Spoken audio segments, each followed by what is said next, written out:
बीजूं बधूं माँ बाप ने भूलशो नहीं।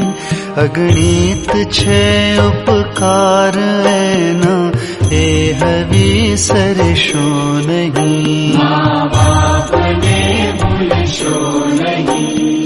असह्य वेठी वेदना त्यारे दीठूं तम मोखड़ूं।